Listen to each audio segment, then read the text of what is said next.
Mercedes in 1996 hadn't won a big European championship since 1952 with their amazing SL300. They were in a desperate place. They hadn't raced since the tragic events that happened in 1955.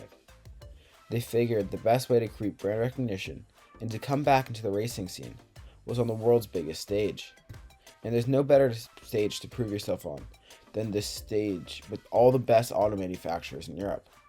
To win, you need the car that can do everything: a lightweight body, powerful engine, and most of all, reliability. McLaren had just won with their McLaren F1 in 1995, only one of three cars to win at Lemans on their first attempt.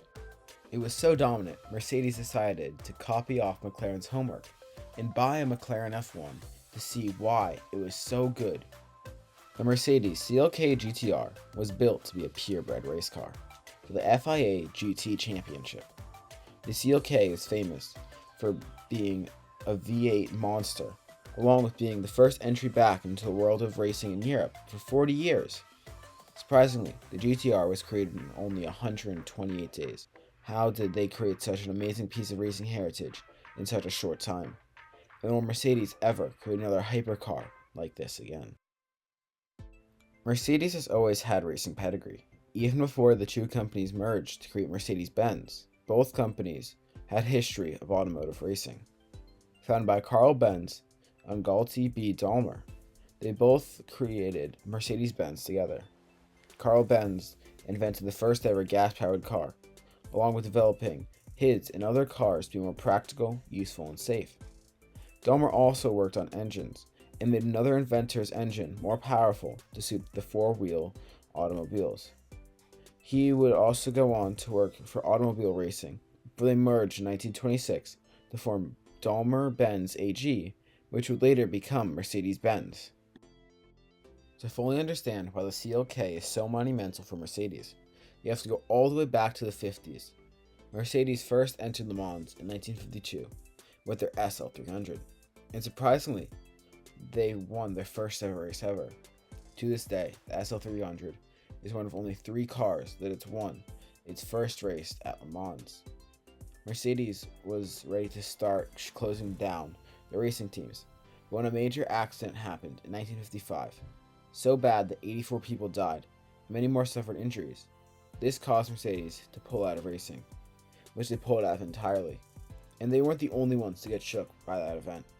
Many European countries paused motorsports so that safety regulations could be put in place.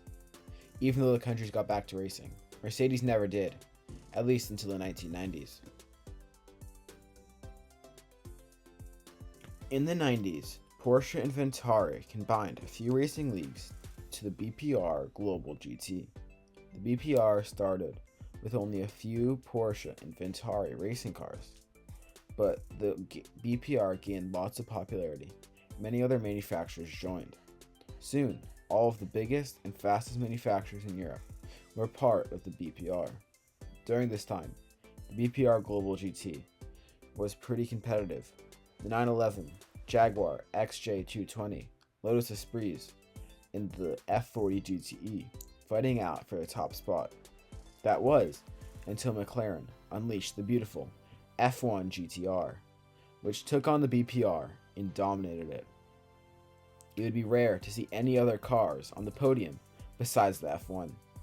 People loved the BPR because it brought back the magic of endurance racing, picking up where the world of sports car and championships left off. Because of how popular the BPR was, the FIA gained interest, so much so that they made the FFSA GT Championship.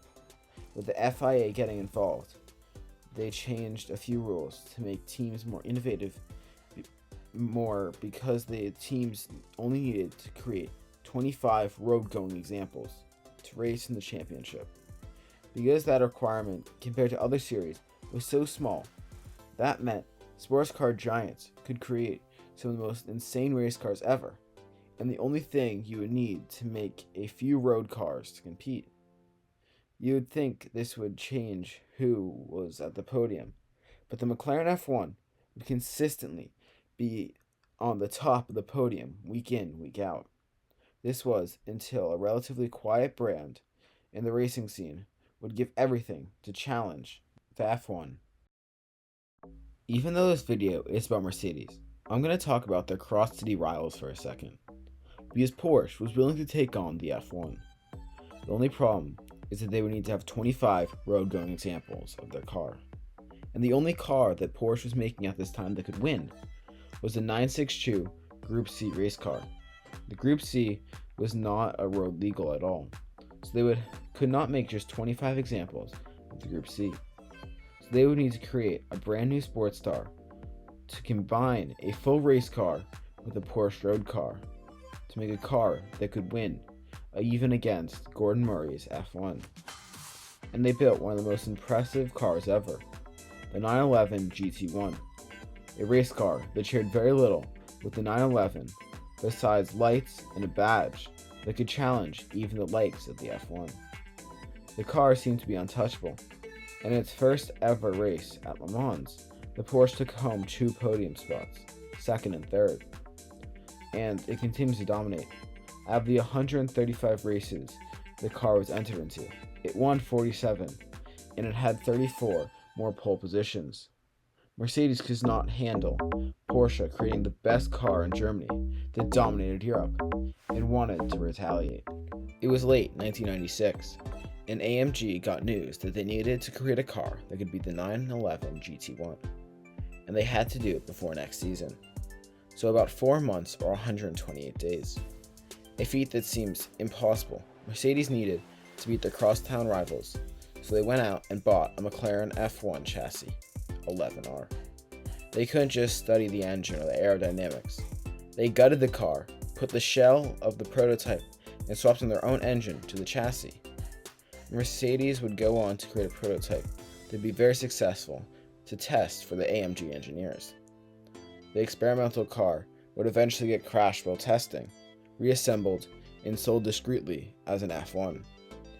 The test would be very successful in creating a chassis that the CLK would be on. Because stealing from McLaren went so well, for Mercedes, they continued in the same vein. They stole the proportions for the CLK from the 911 GT1, and then they put the front and the back with production lights on either end from a Mercedes. Mercedes couldn't just put any engine in the car. It had to be powerful, and they couldn't steal someone else's engine. So they took their M120 engine. That was a Mercedes-made V12. It was their flagship motor, powering the S-Class at the time. The engine created 500 horsepower. They changed a few things and added 100 horsepower to create a 600 horsepower V12 engine. That number doesn't seem high for a race car. You have to remember, it was the 1990s, and the CLK weighed only around 1,400 kilograms. Because of the relatively lightweight car, the car could reach 0 to 60 in under 4 seconds, and nip at its top speed of 232 in a short amount of time. Just 120 days after they were tasked with creating a beast to take down the Porsches and McLarens, they were able to put 2 shining silver CLK GTRs on the track. It was a miracle that Mercedes made 1, let alone 2 CLKs. They were racing at the Hockenheim, Mercedes' home track. The storyline writes itself. In such a short time, Mercedes would be able to create a monster that debuted on their own home track and won its first race, just like the SL300 before it. But no, that didn't happen. Both cars had mechanical issues. But they didn't deter Mercedes. They fixed the issues and continued ironing out everything. Mercedes was giving everything to the CLK, and they couldn't stop now. About 1 month after their first race, they would get their first podium finish. At the 4 hours of Nürburgring, by the end of the race, the CLKs sat first and second in front of 5 of Gordon Murray's F1s. Mercedes would keep in the same vein, being on top of the pack. In 1997, they would win both the manufacturers and the driving championships. Even though the Mercedes team was celebrating, they still needed to do something. Remember when I said earlier in the video that every team needs to create 25 road-going examples of their car? Well, Mercedes hadn't done that yet. They were so focused on creating the car in the first place, in racing, that they hadn't bothered to make any of the road cars. At the beginning of the 1997 season, to participate, they had to say they were hard at work creating the road-going cars. But they'd only made one by the end of that season. When they were on the off-season, they had to scramble to create the rest of the 24. Since they didn't have much time to create them, they couldn't change much from the street for the race cars. So anyone who bought the CLK GTR would have a race car that could win the FIA GT Championship with some blinkers. Another thing that happened is because of how many of them had to be made in such a short amount of time. Many of them were very different from each other. Some had AC, some had softer suspension, and less aggressive aero. All the road-going examples had something in common. They were a nightmare to drive, having no storage space, being impossible and uncomfortable to get into, and the interiors weren't pleasant or luxurious either, being made out of parts bin, dials, switches, and buttons, and none of them liked driving slow. Any daily driving could not be done in the Mercedes CLK GTR, because it was made for this track, only going at high speeds. But besides that, you were buying a thoroughbred race car. Unlike many race cars that are based off of street cars, the Mercedes team made a street car out of a race car. And the CLK was the most expensive production car ever, with a price tag of $1.5 million. But that was a bargain to get a piece of racing heritage. When the first race of the 1998 season came around, on April 12th, on the Austrian Benz track, and Mercedes had won the first race of the season, including all of the podium, coming first, second, and third. The next race was Silverstone. Mercedes won that. And then they would come back to Germany, to Hockenheimer, with only 2 GTRs that came first and second. The AMG team would keep this up, winning every race and coming second or third with the other car. They are so dominant that when the next season started, no teams wanted to join, not daring to challenge the beast tamed by Mercedes. Mercedes was so dominant that they completely shut down a racing championship. The CLK was so good, and Mercedes invested so much in the CLK, they couldn't just let the technology sit there. So they re-entered Lemans. They modified the CLK to make it ready for Lemans, and they called it the CLR GTR. I'm not going to do a deep dive into how Mercedes changed the CLK and how they raced it, but because they changed this to the CLR, they didn't have enough downforce, causing this to happen. Lap 76 and back. Oh my goodness me, that's the flying Mercedes. That is awful. He's landed right off the track. He flew right through the air. The marshals look absolutely stunned. They don't know what to do. This reminded them of the crash in 1955, when probably the worst crash in motorsport history happened. And they pulled out all of their cars to not repeat this. And they still haven't raced at Le Mans yet. Even though the CLK is now remembered for its flight at Le Mans, instead of its beautiful victories in the FIA Championship, the CLK is one of the best pieces of motorsport history, not built strictly on budgets by accountants, but on limited time built by engineers.